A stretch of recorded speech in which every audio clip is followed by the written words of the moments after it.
views and opinions expressed do not necessarily reflect those of Access Fort Wayne, the Allen County Public Library, or any other supporting groups. If you'd like to produce a show, call us at 260-421-1250.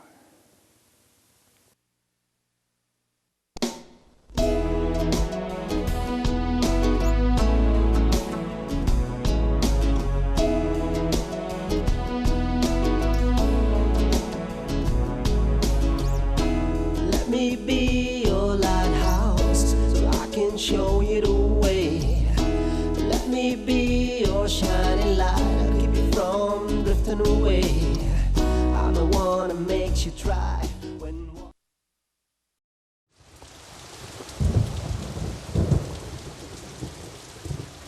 Do you believe do you believe that what you've done is right? Do you believe it in your heart? In the hardest, yes, I gave the women. Part of your heart. I gave the women the choice to make the choice, whether to choose to have an abortion or whether to have the child. Mm-hmm. Okay, whether it's the right choice or the wrong choice. Have you asked for forgiveness for killing children? Have you asked for forgiveness for killing for a sin? Kill children. You don't.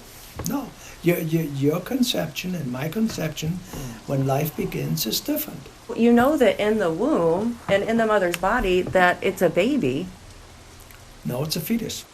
This is Patty Hunter of Patty's Page. Welcome to my show. My guests are Amber and Mark Archer. Hi. Aloha. Welcome back to my show. We had a great. Thanks for having us, Patty. There was a great interview we had the last time, and I want to continue. Excellent. Okay, we're ready. Well, you guys are the people who put on the movie, the documentary, Inwood Drive. And how long did it take you to do that? Beginning to end, it was almost 2 years. Wow. We started working on it in July of 2018, and we finished it for the second time, beginning of March. Yeah. So this year, so yeah, almost 2 years. Yeah. This we're talking about Dr. George Klopfer. Klopfer, yeah. What was his original first name? I think George was his. It's Ulrich. Ulrich. Yeah, George is actually his middle name. Yeah. So it's Ulrich George Klopfer. So tell me his history, how he became an abortionist and all that. So George was born in Dresden, Germany. He was about 5, almost 6 years old when the Allied forces firebombed Dresden. What year was that? It was 1945. And from what we could tell, that was really a defining moment for him. He and his family, he was the youngest of 7, and they then were stuck in Dresden when the Russians invaded, and so then later on they escaped across through the Iron Curtain and came to the U.S. The way they got to the U.S., George's father, his name was Oscar. Oscar was a chemical engineer, worked at a company in Dresden called IG Farben Industries. His dad was a Nazi, which is was not his surprising. Dad was a Nazi. Oh, okay, I didn't know. He was not part of the military, but he, it's not surprising. In World War II in Germany, if you weren't a member of the Nazi Party, you tended to disappear. Wow. And so, but he worked for a company that, strangely enough, did help develop the nerve agents, sarin gas and tabun gas, and also the nerve agents that were used in the execution chambers at Auschwitz. Oh, no. We don't know what George's or what Oscar's involvement in that was, if any, but he did work for that company. Oscar was brought to the U.S. through a secret U.S. intelligence agency program called Operation Paperclip. I heard of that. I heard Operation Paperclip.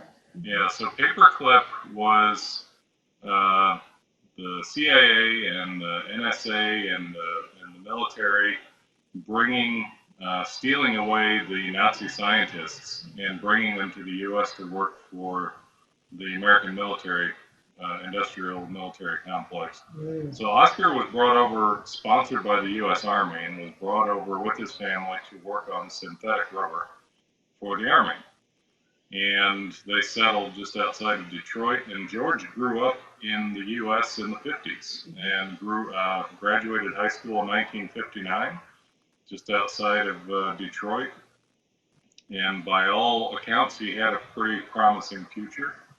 And then got into college, went to college in Chicago, and really started to go astray. So that's how George and his family got to the U.S. It's almost too fanciful to believe, but it's true. How astray? How did he? I mean, where did he go? I mean, what did he start to do that was different? That's when he started to practice abortions. Yeah. Where did he learn it? Do you know where he learned abortion? Yeah, during his residency. Wow. Yeah. So it was a house. I think he found that it was easy money, and not very many doctors were really willing to do it. And so he found something that he could do and make a lot of money very quickly. And What year was that? so this would have been in the early 70s. Yeah. So he started doing abortions right after Roe v. Wade. That's sad. Yeah. Yeah. That was a long time. Long time taking little babies' lives. Yeah. So, how many places did he work? And what states until he landed here? Gosh, he went through a whole list of states that he. Yeah, so he had, I don't know where all he worked. He had licenses in Florida, Illinois, I want to say Nebraska or South Dakota or something, and then finally Indiana. From all I can tell from researching him, he only ever really practiced in Illinois and then Indiana. I don't find any record that he moved much around. He was primarily in Illinois and then moved into Indiana just to do abortions. So he was on Inwood Drive where you originally saw him when you interviewed him, right? Yeah. Yeah, where we saw him. So did he have another place in Indiana, like South Bend or what? He had 3 practices in Indiana. He was down on Webster Street, actually, in Fort Wayne when he started his practice in the 70s, and then moved to Inwood Drive. But he also had a location in South Bend and Gary, Indiana. Oh, Gary, Indiana. Okay. Yeah. Yeah. Are they still running? Are other people taking over, unfortunately, or? No, Gary, the clinic in Gary and South Bend shut down in the year or so following when he was shut down in Allen County. So Allen County shut him down the end of 2013. And then he lost his license to practice in Indiana completely in 2015. 2015, yeah. Mm-hmm. So when he moved to Inwood Drive, there's a church across the way. Yes. Mm-hmm. Called Statewood Baptist Church.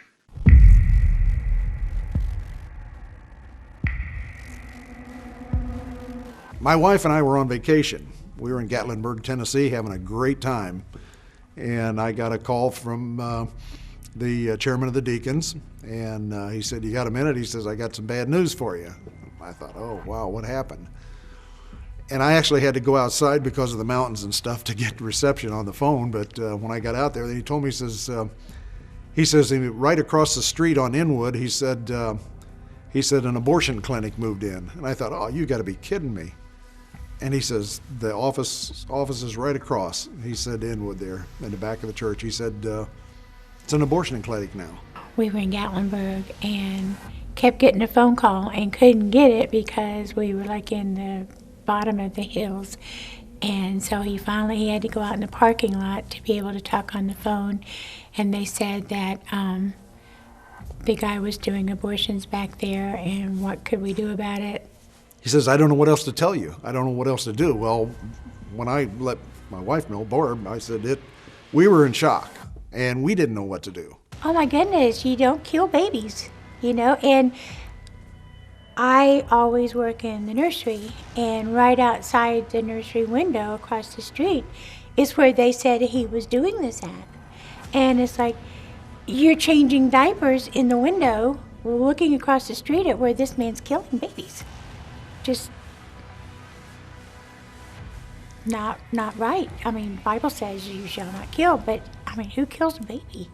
So George started working basically as a for-hire abortionist at the original clinic on Webster Street in the 80s, I think. And then he ended up taking over the practice on Webster, and then when he wanted to move the clinic to get away from the downtown area, there's a lot of reasons there. But when he went to move the clinic, he came out northeast to Inwood Drive. So he owned the practice at that point, but he didn't start the practice. It was started by someone else in the late 70s. Oh. Yeah. So he wasn't the first one in Inwood Drive. No, wasn't it Whole Women's Health? No, that's the new people. No, it was Fort Wayne Women's Health, I think. Yeah. Yeah, the same thing happened with the clinic that he had in South Bend. That clinic was started by someone else, and the South Bend clinic was his first foothold, if you will, into the state of Indiana. Something had happened with their abortionist, and they were desperate to continue operating, and so they got Klopfer's license to practice in Indiana fast-tracked so that he could come and do abortions in South Bend, and then he eventually took over the clinic. How did you approach Dr. Klopfer for an interview about what he was doing? Yeah, so it was real simple, just like just calling him up on the telephone, and Mark put in a phone call, and yeah, I just asked him. I told him who we were and what we were doing, and he was actually he was very cordial and agreed to sit down with us. And did you know that you were? Go ahead. Did you know that you were pro-life? I didn't start off by saying, "Hi, I'm pro-life, and I want to." I know. He knew when we got there, right, where we stood. I explained to him from the start that we were working on a documentary about him and the demise of his clinic and his practice, and but I didn't. We didn't really talk issues like that. It was more just facts. Yeah, we just wanted to let him, I guess, give his side of the story. Yeah. We knew the facts going in. What we didn't know was about him. Why? Yeah. And so I think that was, and honestly, Patty, I think it was the first time anyone had ever interviewed him and just asked him about himself. About his life, and how he got to where he was, and if he was happy with the way his life has turned out. I mean, because at that point when we interviewed him, he was already shut down for several years. So yeah, but he didn't feel remorse at all for doing abortions. Oh no.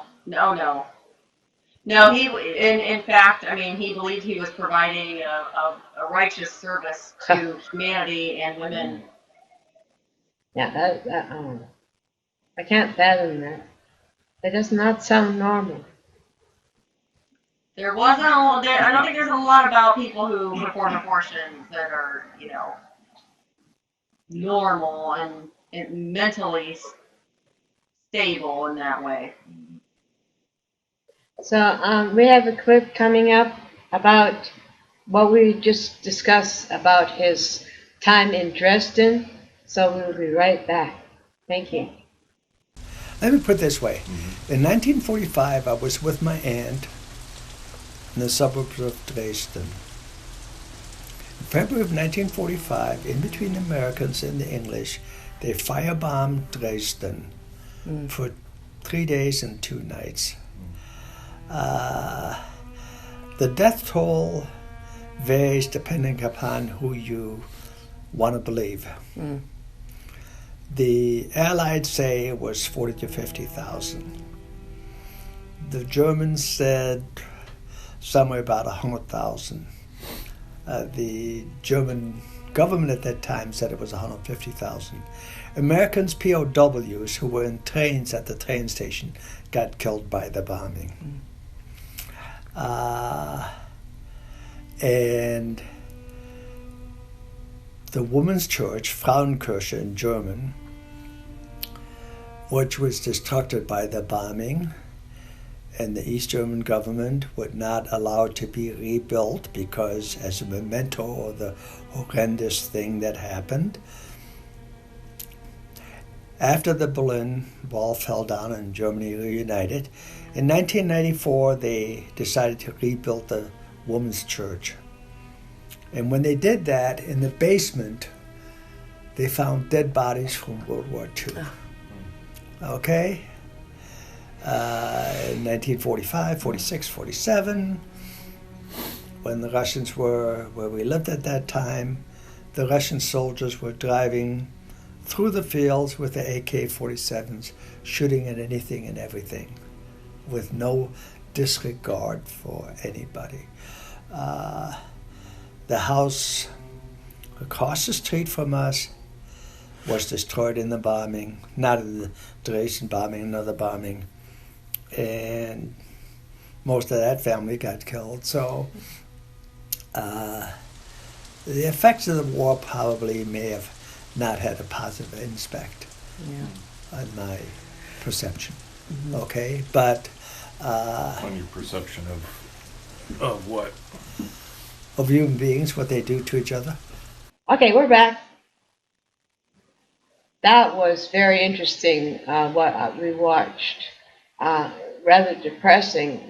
War is depressing, and what it can do to some child as they were growing up. So I can see where he got his way of thinking. Unfortunately, it turned out that way. When you show this documentary, I hopefully the cinemas, the theaters, whatever, will open June, July, whatever, so you can be able to start showing this. Or what are you doing with the Inwood Drive documentary right now? So we had the film done and we were ready to go to begin the process of lining it up for a limited theatrical release. And then the virus and the lockdown hit, and we, like everybody, looked and said, we have no idea how long this is going to last. Yeah. So the decision for us was we can either sit and wait, or we can, find whatever available outlets there are right now. So we decided to go straight to streaming. So it's actually available on streaming right now through Vimeo On Demand. It is pending streaming release on several other platforms. We're just waiting in line. What happened was all the major studios, everybody that had films that were supposed to go to the theaters, as soon as those doors shut, everybody went scrambling to Amazon and Vudu and iTunes, and so it got very crowded. Yeah. And so we're in the queue there with Amazon, but it's it's usually a 3 to 4 day turnaround, and they're telling us 60 to 90 days. Wow. So, Do you have to so pay them? What's that? Do you have to pay them to get it streamed and everything, or no? Mhm. Yeah? Yeah. Oh. Yeah. Oh. Yeah. The platform to platform, the procedures and the fees will vary. But yeah, there's cost involved in all of that.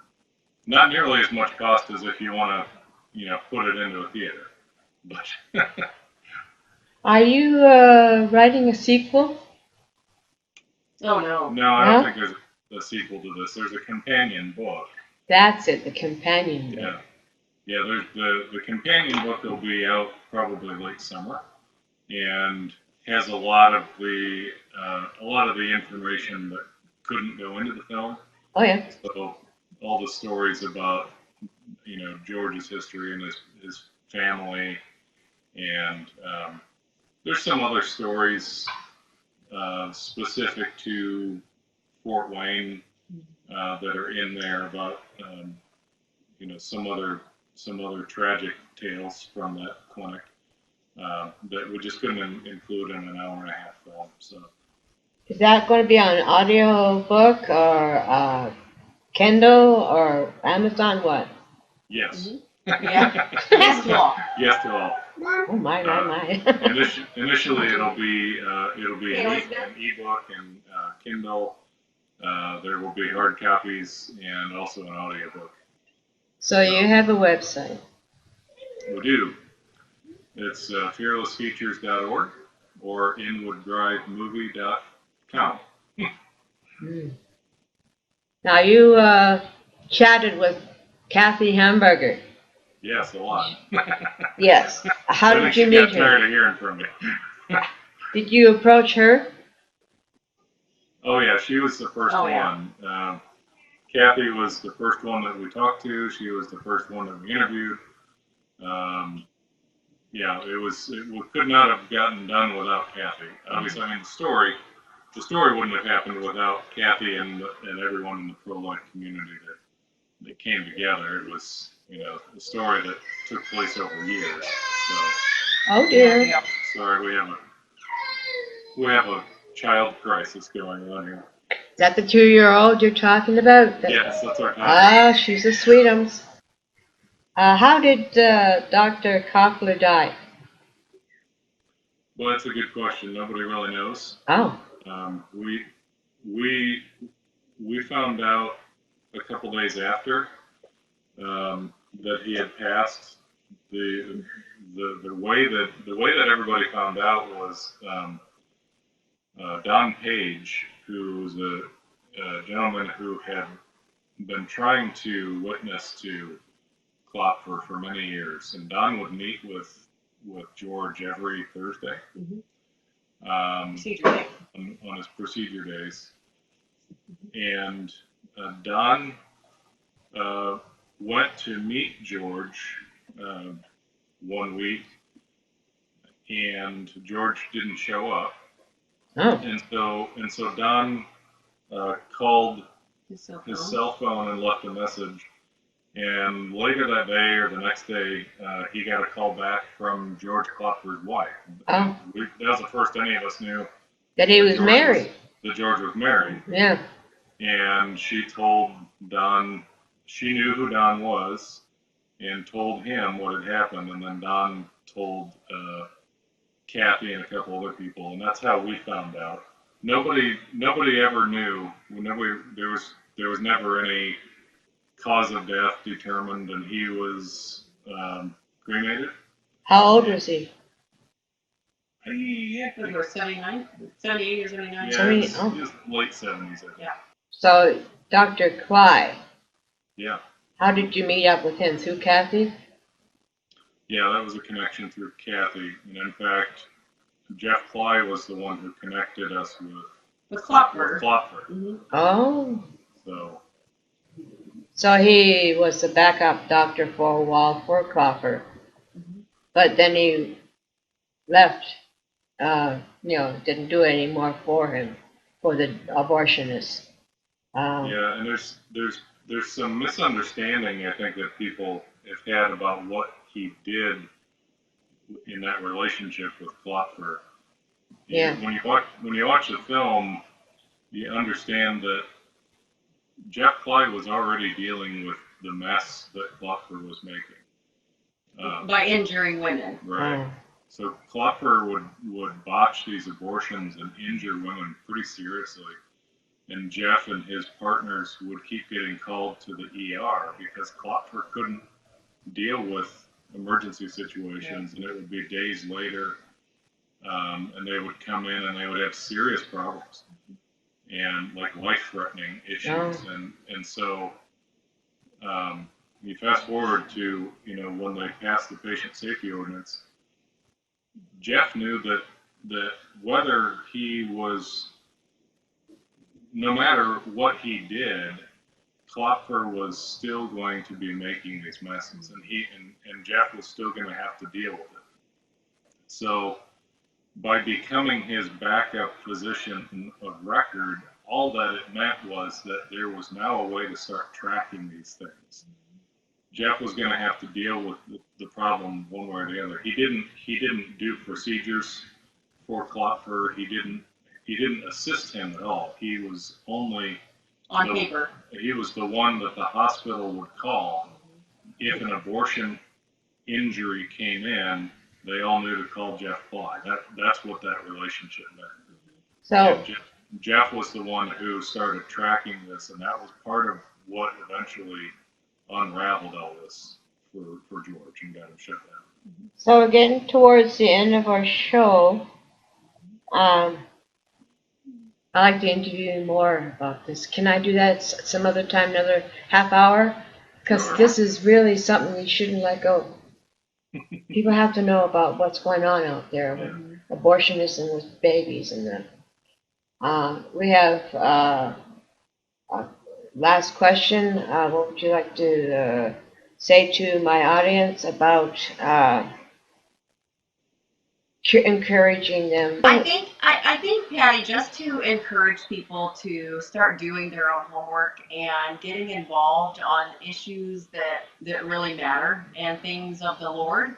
I think that's the best thing, that I could say is get involved. Go and ask how you can help at a pregnancy resource center, at your local Right to Life. Yes. Adopt a young mom who needs help. Look for those ways to help people, even within your community, is how we will get these things to change. Well, thank you, Mark and Amber Archer, who wrote and did the documentary Inwood Drive. And it's coming out soon, and already is. So thank you, and we'll see you next week. All right, thank you. Thank you. Godspeed, my love, until we meet again. You're always in my heart and every dream.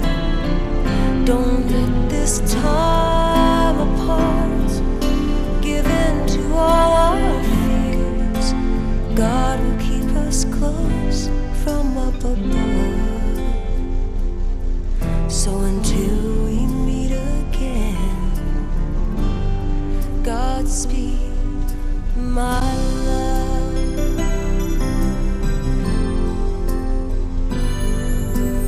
God is with us always for the rest of our lives.